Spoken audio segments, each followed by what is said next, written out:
અરુણોદય થઈ ચૂક્યો હતો. ખળખળ વહેતી નદીના કાંઠે એક વટવૃક્ષની નીચે એક તેજસ્વી વયોવૃદ્ધ તપસ્વી ધ્યાનસ્થ બેઠા હતા. તેમની સામે એક 22-23 વર્ષનો યુવાન ઊભો હતો. યુવાનનો કસાયેલો બાંધો તેની શારીરિક ચપળતાની સાક્ષી પૂરતો હતો. તેના મોઢા ઉપરની તેજસ્વીતા અને ભવ્યતા તેની વિદ્વતાની અને તપશ્ચર્યાની ઝાંખી કરાવતા હતા. વિનમ્ર થઈ તે ગુરુ મહારાજની કરુણાપૂર્ણ દ્રષ્ટિ પોતા ઉપર પડે તેની રાહ જોતો ઊભો હતો. આ દુન્યવી વાતાવરણથી દૂર અપાર્થિવ સૃષ્ટિમાં ખોવાઈ જઈને ભગવત ભક્તિમાં લીન થઈ મય્યેવ મના આધસ્વ પ્રભુને ચિત્ત અર્પણ કરેલા ગુરુ જ્યારે પોતાની કરુણાપૂર્ણ આંખો ખોલશે ત્યારે તેમની માંગલિક દ્રષ્ટિ પોતાના ઉપર પડે એવી આતુરતાથી એ ઊભો હતો. બાળ રવિના સોનેરી કિરણોથી વાતાવરણ ભરાઈ ગયું.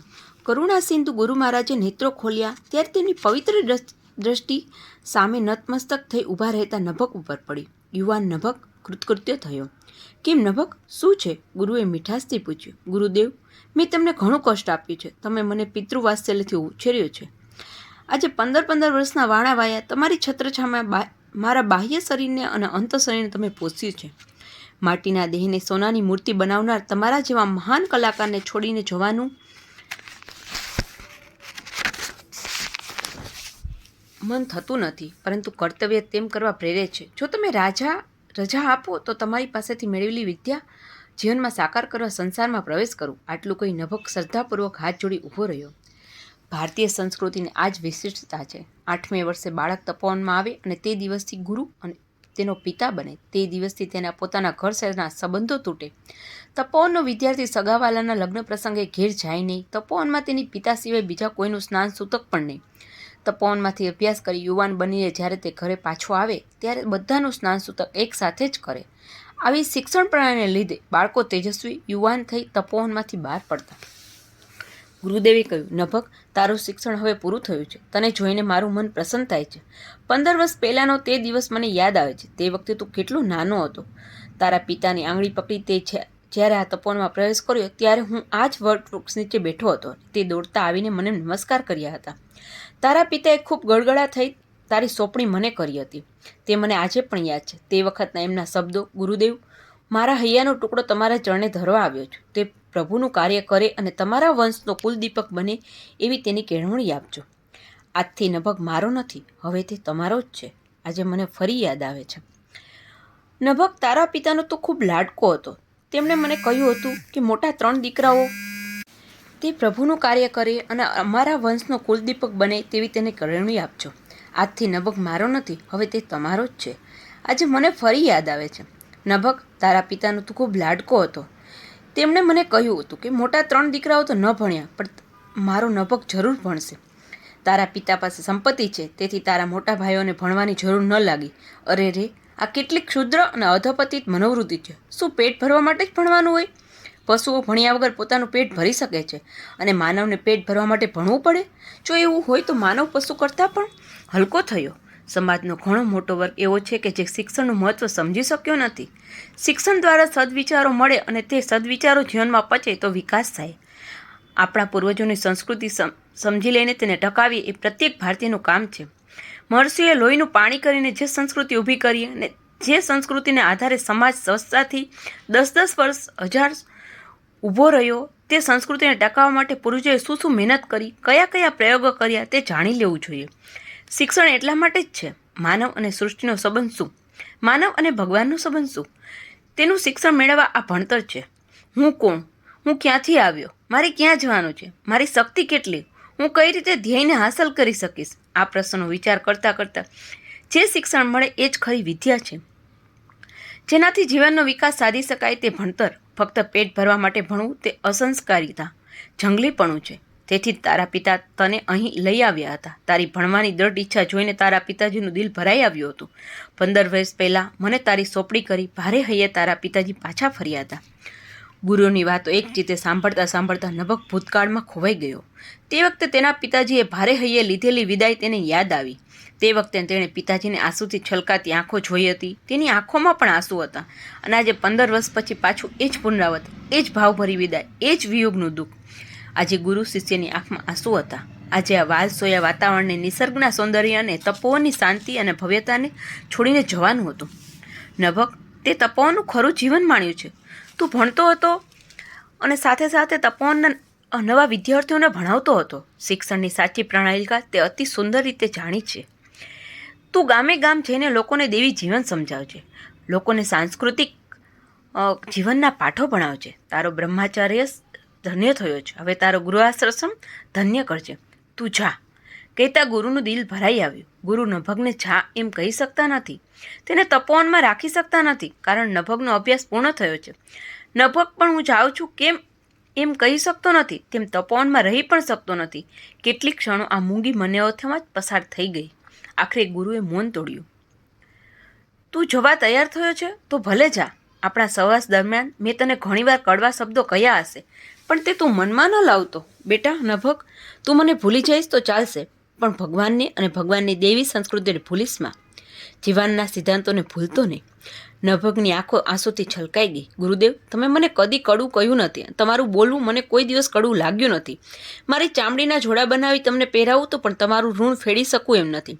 તમારા પગ પાસે બેસીને તો હું જીવનના પાઠ શીખ્યો છું. તમે મને અખૂટ પ્રેમ આપ્યો છે, તેનો લક્ષાંશ પ્રેમ પણ હું તમને આપી શક્યો નથી. ગુરુદેવ, હું તમારી પાસે કેવળ ભણ્યો નથી, પરંતુ કેળવાયો પણ છું. મને બરાબર યાદ છે એ દિવસે તમે મારી સાથે આ વટવૃક્ષની નીચે બેઠા હતા. પ્રશ્નોત્તરી ચાલતી હતી. તે વખતે નગરના રાજા આપણા તપોવનમાં આવ્યા, પરંતુ તેમના તરફ તમે લક્ષ્ય પણ ન આપ્યું. મને થયું કે શું આપણી તેજસ્વીતા છે? પરંતુ આ 4 દિવસ પછી તમે એકલા આ વૃક્ષ નીચે બેઠા હતા. તે વખતે નગર શેઠ આવ્યા, તેમને તમે આવકાર્યા, કુશળ પૂછ્યા અને બેસવા માટે આસન પણ આપ્યું. તે વખતે હું 12 વર્ષનો હોઈશ. મારા નાનકડા મગજમાં એનું સ્પષ્ટીકરણ થયું નહીં કે તમે રાજાને આવકાર્યા પણ નહીં અને નગર શેઠને બેસવા આસન આપ્યું. તે શા માટે? મારી મૂંઝવણ તમે કળી ગયા અને કહ્યું, નભગ, શ્રીમંતો તો ગયા જન્મના યોગભ્રષ્ટ જીવો છે. સૂચિના શ્રીમંતા ગેહે યોગભ્રષ્ટો વિજાયતે. પણ તેમના વૈભવથી કોઈ દિવસ અંજાઈ ન જવું, પરંતુ સાથે સાથે એ પણ ધ્યાન રાખવું જોઈએ કે તેમને હલકા ન ગણતા યોગ્ય સન્માન પણ આપવું જોઈએ. તે દિવસે જ્યારે રાજા આવ્યા ત્યારે હું મારું સ્વકર્મ કરતો હતો, તો વચ્ચેથી ઉઠાઈ કેમ?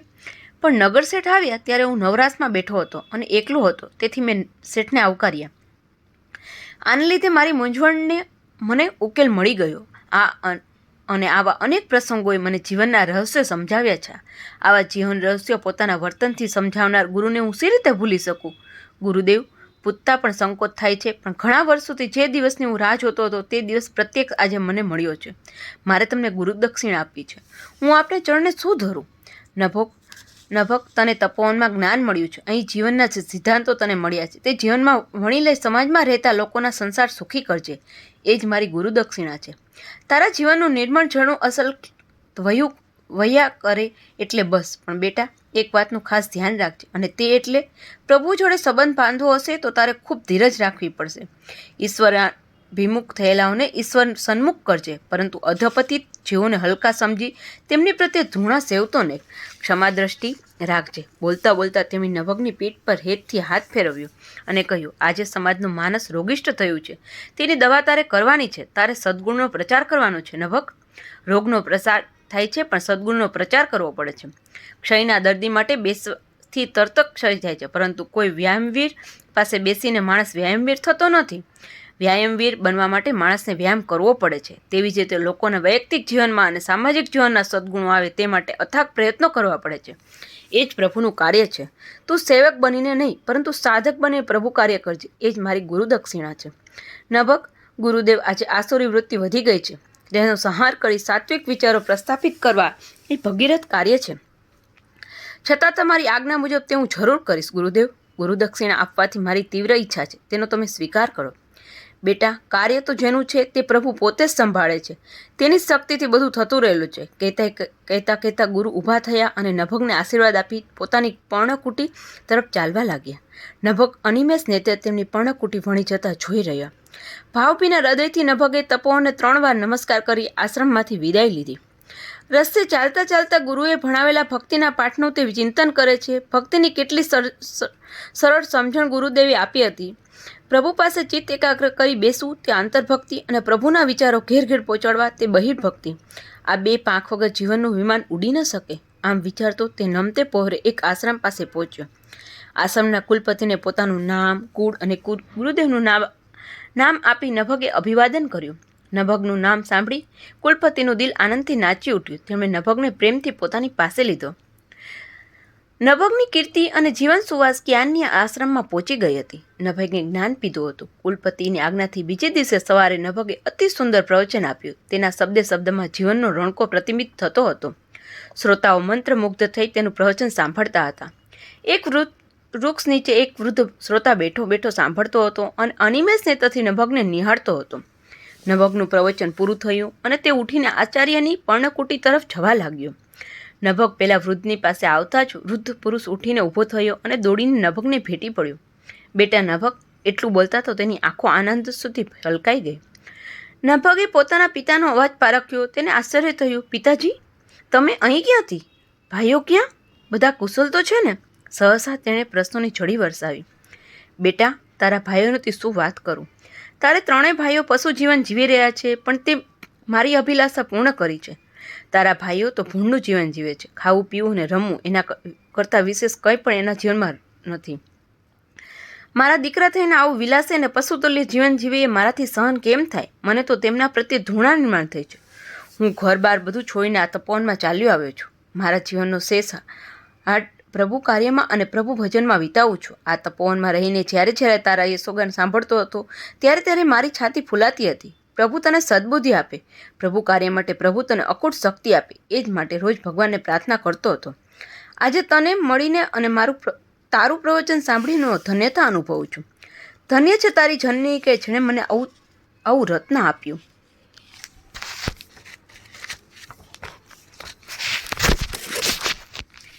તે તો કુલમ પવિત્રમ જનની કૃતાર્થ વસુંધરા પુણ્યવતી ચયેના. આવા થઈને આપણા કુળને તાર્યું છે.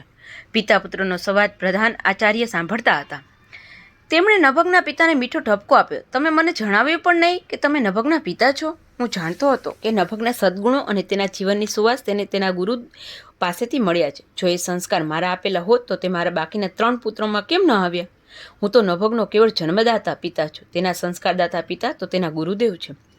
તમારી આ નિરંકારથી જ તમે નભગના જેવા પુત્રના પિતા થઈ શક્યા છો, કહી આચાર્ય અને વૃદ્ધ પુરુષને મનોમન પ્રણમી પોતાની પર્ણકુટીમાં જતા રહ્યા. આચાર્ય આઘાત થતાં જ પિતા પુત્ર એક વૃક્ષ નીચે બેઠા. પિતાના પગ પકડી નભગ ખૂબ રડ્યો. નભગના આંસુથી તેના પિતાના પગ ભીંજાઈ ગયા. પિતાની આ સ્થિતિ ઘરમાંથી કંટાળીને પિતાજીને આશ્રમમાં ચાલી આવવું પડ્યું. નભગથી આ સહન ન થયું. નભગે કહ્યું, પિતાજી, તમારા આશીર્વાદથી અને ગુરુકૃપાથી હું વિદ્યા મેળવી શક્યો છું. તમને યાદ કરીને નમસ્કાર કર્યા વગર કોઈ દિવસ હું જમ્યો નથી. હું રોજ તમારી માનસિક પૂજા કરતો હતો. આજે તેમને પ્રત્યક્ષ મળવાનો સુઅવસર પ્રાપ્ત થયો છે. પણ પિતાજી, એક વાત પૂછું? આપણે પૈસે ટકે સુખીએ છીએ એમ હું સાંભળતો આવ્યો છું, તો આપણી જાગીર કેટલી છે? પુત્રનો આવો સવાલ સાંભળી પિતા વિચારવા પડી ગયા. થોડી વાર રહીને તેણે પૂછ્યું, કેમ બેટા, એકાએક તે જાગીરનો સવાલ કેમ પૂછ્યો? નભગ કહે, પિતાજી, મારે ગુરુદેવને ગુરુદક્ષિણા આપવી છે, તેથી પૂછું છું. પિતા કહે, આપણી પાસે ઘણી મોટી જાગીર છે, પણ તે બધું હું વિષાદથી ત્યજીને આવ્યો છું. તું ઘેર જા અને ભાઈઓ પાસે તે તારો ભાગ લઈ લે. નભગે પિતાને નમસ્કાર કહીને કહ્યું, પિતાજી, હું ઘેર જાઉં છું. હું ગુરુદેવને ગુરુદક્ષિણા આપીને પાછો આવીને તમને મળીશ. નભગ પોતાના ગામમાં આવ્યો. જૂની સ્મૃતિ તાજી થઈ અને થયું કે આ જ એ વડનું ઝાડ છે જે નાનપણમાં અમે 7 તાળી રમતા હતા. આ નદીના પટમાં કુસ્તીના દાવ ખેલતા હતા અને નદીમાં કેટલા ભૂસકા મારતા. આવી રીતે જૂની સ્મૃતિને પંપાડતો તે ઘેર આવ્યો. ઓહો, કોણ નભગ? એ તો મોટો ભાઈ ઈશ્વાકુ દોડતો આવીને નભગને ભેટી પડ્યો. પછી પૂછ્યું, કેમ, કુશલ તો છે ને? તું તો હવે ઓળખાતો પણ નથી. વાહ ભાઈ, તે તો ભારે કરી. તારી કીર્તિ સાંભળીને અમે બધા ખુશ થયા. ધન્ય છે તને. તું તો આપણા કુટુંબમાં કુલદીપક નીવડ્યો. તું આવી ગયો તે બહુ સારું થયું. આમ કહી ઈશ્વાકુએ કુટુંબના સભ્યો સાથે તેનો પરિચય કરાવ્યો. ત્યારબાદ તેને પ્રેમથી જમાડ્યો. બપોરના ટાઈમે એક ઓરડીમાં નભગ આરામ કરતો હતો અને ભાઈ સાથે પોતાની ભાગની વાતચીત કેવી રીતે કરી તે વિચારતો હતો. એટલામાં બાજુની ઓરડીમાંથી તેણે ભાઈ ભાભીનો વાતો કરતા સાંભળ્યા. ભાભી, તમે આ નાના ભાઈનો ભાગ પચાવી લાંબી સોટ તાણી સૂતા છો, પણ એ પૂછશે તો જવાબ શું આપશો? એ કંઈ પોતાનો ભાગ થોડો જ છોડવાનો છે. ભાઈ, અરે એવા ભાગ માગનારો કેટલાય જોઈ નાખ્યા. એ તો બાવો છે, બાવો. તું જો ખરી એને આમ બનાવી લઈશ, એમ કહી ઈશ્વાકુએ ચપટી વગાડી. આ સાંભળીને નભગનું દિલ ચિરાયું. તેને કલ્પના પણ ન હતી કે ભાઈ આટલી હલકી મનોવૃત્તિના હશે. નભગને શું ખબર હશે કે તેના દિલમાં આવું હળાહળ ઝેર ભર્યું હશે. ભાઈએ આવકાર આપતી વખતે મધુતિષ્ઠતી જિગ્રાહે, પરંતુ વર્તનમાં હૃદયે જ હલાહલમ. આજે તેને પિતાની વાત સાચી જણાય. તેને ભાઈ ભાભી ઉપર તિરસ્કાર નિર્માણ થયો. નમતા પરે ઘરના આંગણામાં બધા બેઠા હતા ત્યારે નભગે પોતાના ભાગની વાત છેડી, પરંતુ ઈશ્વાકુએ જવાબ આપ્યો, નભગ, 4 વર્ષ પહેલાં બધી જ જમીન જાયદાદની વહેંચણી થઈ ગઈ છે. નભગ, તેથી જ તો હું કહું છું કે તમે મને મારો ભાગ આપી દો. ઈશ્વાકુ, નભગ, તું તો મહાન છે, તત્વવેતા છે અને પૂજ્ય છે. તને વૈભવ જોઈએ શા માટે? અમે તો રહ્યા ક્ષુદ્ર, પામર, સંસારી જીવડા, તેથી આ બધા વૈભવની તો અમને જ જરૂર. બીજાએ સમર્થન આપ્યું, ભાઈ નભગ, અમે તારો ભાગ રાખ્યો જ છે ને. આપણા સૌજન્ય મૂર્તિ, પ્રેમ મૂર્તિ, ઘરડા બાપા તારે ભાગે આવે છે, તેમને તું લઈ લે. નભગ સમજી ગયો કે બંને ભાઈઓ મને છેતરીને પિતાની બધી જાગીર પચાવી પાડવા માગે છે. તેણે મનમાં વિચાર કર્યો, મને તો જાગીરની જરૂર નથી, પરંતુ ગુરુજીને દક્ષિણા શું આપીશ? તે મૂંઝાયો. ડૂબતો માણસ ત્રણખાને બાજે તેમ ભાભી તરફ વળ્યો અને કહ્યું, ભાભી, આ ઘરમાં તમે મોટા છો, તેથી મારી બાને સ્થાને છો. ભાઈઓએ ભાગલા પાડ્યા ત્યારે તમે તો હાજર હતા જ ને, તો પછી તમે વચ્ચે પડી મારો ભાગ બાજુએ કેમ ન રખાવ્યો? દિયરજી, હું વચ્ચે પડી તેથી જ તો ઘરડા સસરા તમારે ભાગે આવ્યા છે. નભગને પૂરી ખાતરી થઈ ગઈ કે જેવા ભાઈ તેવા જ ભાભી છે. હવે આ ઘરનું પાણી પણ હરામ છે. મારાથી હવે એક ક્ષણ પણ અહીં ન રહેવાય. આ ઘરમાં પિશાચો વચ્ચે છે, અહીં ભગવાનને સ્થાન નથી. આવા ઘરમાં મારાથી રહી જ કેમ શકાય? આવું વિચારી તે પોતાની થેલી લઈ ચાલી નીકળ્યો. ઘરની બહાર નીકળ્યો તો સામે ભત્રીજો મળ્યો. નભગે તેને પ્રેમથી પાસે લીધો ને કહ્યું, ભગવાનને ભૂલતો નહીં. ભગવાનને માટે, સંસ્કૃતિને માટે અને ઋષિઓનું ઋણ ફેરવા માટે બને તો મારા ભાગની સંપત્તિ ખર્ચી નાખજે. આટલું કહી નભગ આવ્યો હતો તેઓ ખાલી હાથે પાછો ફર્યો. આશ્રમમાં આવી તે પિતાને પગે લાગ્યો. પિતાજીએ પૂછ્યું, કેમ બેટા, તારો ભાગ મળ્યો? હા પિતાજી, મારે વિશે ઘણો મોટો અને અમૂલ્ય ભાગ આવ્યો છે. મારો ભાગ મારી સામે જ છે. મારે ભાગે તમારી સેવા આવી છે. કઈ નભગ ગળગળો થઈ ગયો. પિતાજી, જે કાંઈ ભગવાનને છેતરે, દુનિયાને છેતરે, પિતાને છેતરે, તે શું નાના ભાઈને ન છેતરે? તું દુઃખી ન થા, કહી પિતાએ તેને પાસે લીધો. ના રે પિતાજી, હું દુઃખી ક્યાં થાઉં છું? આ તો વૃદ્ધ પ્રજાનું સદભાગ્ય મને મળ્યું છે. ગયા જન્મના મારા કંઈ પુણ્ય હશે, તેથી જ તમારી સેવા કરવાનો મને સુઅવસર સાંપડ્યો છે. બેટા, તું તો સમજુ છે, તને વધુ તો શું કહું, પણ પ્રત્યેક યુવાન ઉન્મત્તતાના નશામાં એ ભૂલી જાય છે કે તેને પણ ઘરડા થવાનું છે. ઘરડા થયા પછી પણ એવી જ ઉપેક્ષા પામશે. બેટા, એમાં એમનો શો દોષ? આખો સમાજ જ ઉપયુક્તવાદી થયો છે, તો આ છોકરાઓ સાના બાકી રહી જાય? લોહીનું પાણી કરી જે બળદ ધણીને વર્ષો સુધી ધાન્ય આપે છે, તે જ્યારે ગરઢો થાય ત્યારે તેને વેચી નાખતા તેનો માલિક બે ક્ષણનો પણ વિચાર નથી કરતો. એટલું સારું છે કે મને આ લોકો વેચવા નથી નીકળ્યા. આમ કહી પિતાએ પુત્રને આશ્વાસન આપ્યું. પિતાના શબ્દો સાંભળી નભગે કહ્યું, પિતાજી, તો પછી હું શું કરું? ખેતી કરું, વેપાર કરું? મારે ગુરુદેવ દક્ષિણા તો આપવી જ છે. પિતાએ કહ્યું, તારે વૃત્તિ બદલવાની કંઈ જ જરૂર નથી. પ્રભુ સૌ સારાવાના કરશે. ફરતા ફરતા પિતા પુત્ર એક નદી કિનારે આવ્યા. તેમણે જોયું તો નદી કાંઠે લોકોની ભીડ જામી હતી. સામેથી એક બ્રાહ્મણ આવતો હતો. તેને નભગના પિતાએ પૂછ્યું, ભાઈ, આજે અહીંયા આટલા બધા બ્રાહ્મણોની ભીડ કેમ છે? અને તમે આમ ઉતાવળા ક્યાં જાઓ છો? બ્રાહ્મણે કહ્યું, રાજાએ નદી કિનારે યજ્ઞ શરૂ કર્યો છે, પરંતુ ખબર નહીં કેમ બરોબર 6ઠ્ઠા દિવસે યજ્ઞના મંત્રોચ્ચારમાં કંઈક ફરક થઈ જાય છે અને યજ્ઞ અધૂરો રહે છે. રાજા પણ યજ્ઞ પૂરો કરવાની હટ પકડી બેઠો છે. તેથી યજ્ઞ પૂરો કરાવી આપે તેવા કોઈ વિદ્વાન માણસ બ્રાહ્મણની શોધ કરવા હું જાઉં છું. વૃદ્ધ પિતાએ નભગને કહ્યું, બેટા, ગુરુ દક્ષિણા આપવાની તારી મનોકામના પૂરી કરવા આ બ્રાહ્મણને ભગવાને જ મોકલ્યો છે. આવી સુંદર તક સાંપડી છે, તે તું ઝડપી લે. પિતાના આજ્ઞાથી નભગે યજ્ઞ પૂરો કરાવ્યો. રાજાએ અતિ પ્રસન્ન થઈ તેને અઢળક સંપત્તિ દક્ષિણામાં આપી. જે દ્રવ્ય મળ્યું તે બધું ગુરુદર ચરણે ધરી નભગે પોતાની મનોકામના પૂર્ણ કરી અને પોતાનું સમગ્ર જીવન ઈશ્વરના ચરણે ધરી દીધું. ગુરુભક્તિ, પિતૃભક્તિ અને શિવભક્તિ કરી નભગે પોતાનું જીવન દેવી બનાવ્યું. નભગની એ પિતૃનિષ્ઠા, ગુરુનિષ્ઠા અને ઈશ્વરનિષ્ઠાને સતઃ પ્રણામ અસ્તુ.